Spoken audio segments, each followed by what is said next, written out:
स्वागत है आप सबका मेरी भविष्यवाणियों की पुस्तक में। तो आइए हम आज के पवित्र वचन को पढ़ेंगे जो कि परमेश्वर के दास प्रेरित अंकुर यूसुफ नरुला जी के द्वारा लिखा गया है। अभिषेक के द्वारा जुए का नाश।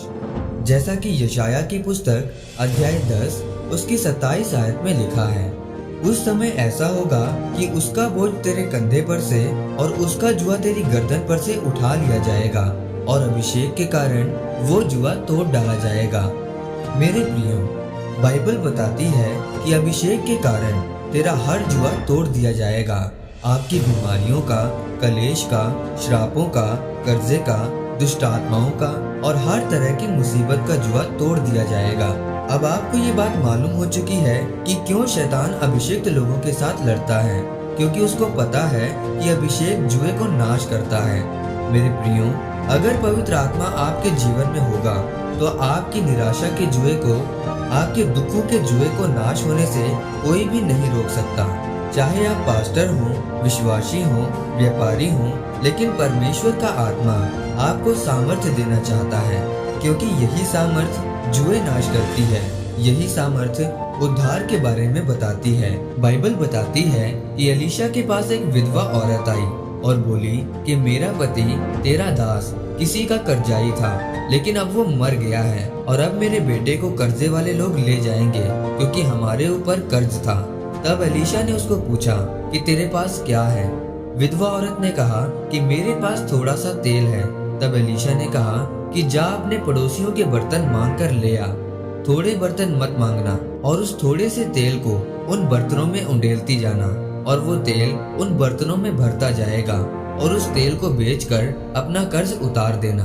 मेरे प्रियो, परमेश्वर का अभिषेक कर्जे को भी दूर करता है, चंगाई भी करता है, बंधनों को भी तोड़ता है, दुष्ट आत्माओं से आजाद करता है। ये सारे काम परमेश्वर का अभिषेक ही करता है।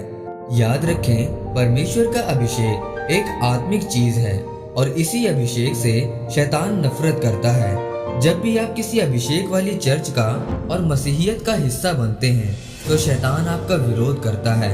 शैतान को उन लोगों से कोई समस्या नहीं है जिनके पास अभिषेक नहीं है।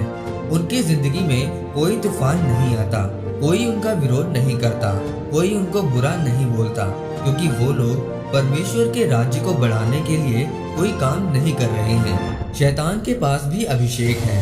वो उस अभिषेक के कारण ही शारीरिक गीतों को निकालता है। वो अपने अभिषेक के द्वारा ही दूसरी शिक्षाओं को जो परमेश्वर के वचन के खिलाफ है, मसीही लोगों के लिए इस्तेमाल करता है। जब वो देखता है कि आप परमेश्वर के अभिषेक में बढ़ रहे हैं, आराधना में परमेश्वर के अभिषेक के साथ भर रहे हैं, पवित्रताई की जिंदगी बिताकर परमेश्वर के अभिषेक को पाने वाले हैं, परमेश्वर में आगे बढ़ते जा रहे हैं, तो फिर वो आपको मुसीबत देने की पूरी कोशिश में जुट जाता है।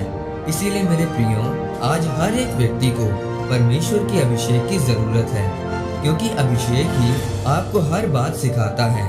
वो आपको और आपके स्तर को बढ़ाता है। ये भी याद रखें कि अभिषेक जिसके पास है, शैतान उसका विरोधी है। पर अगर आपने अभिषेक को पाना है, उसमें बढ़ना है, तो ये सब कुछ आपके साथ होगा ही होगा। पर अगर आपको अभिषेक चाहिए तो आपको परमेश्वर की आज्ञाओं को मानना पड़ेगा। परीक्षाओं के समय में भी स्थिर खड़े रहना पड़ेगा। जिसके जीवन में विश्वास की भरपूरी होगी और जिसका ईमान पक्का होगा, गवाही नहीं भी होगी तो भी वो परमेश्वर में चलेगा, तो फिर वो अभिषेक उसके जीवन में बढ़ता जाएगा। परमेश्वर आपसे बड़े बड़े काम करवाएगा, आपको ऊंचे स्तर पर लेकर जाएगा और आपको बड़े लोगों के सामने खड़ा करेगा। आमीन। आइए इस घोषणा को आप मेरे साथ एक मन होकर ग्रहण करें। सर्वशक्तिमान परमेश्वर के नाम में मैं घोषणा करता हूँ कि परमेश्वर का अभिषेक इनके जीवनों में आए, ताकि परमेश्वर की सिद्ध इच्छा इनके जीवन में पूरी हो सके और वो अभिषेक इनको परमेश्वर में अड़े और खड़े रखने में सहायता करे, प्रभु यीशु मसीह के नाम में। आमीन। परमेश्वर आप सबको आज के वचन के ऊपर मनन करने के द्वारा आशीषित करे। आमीन।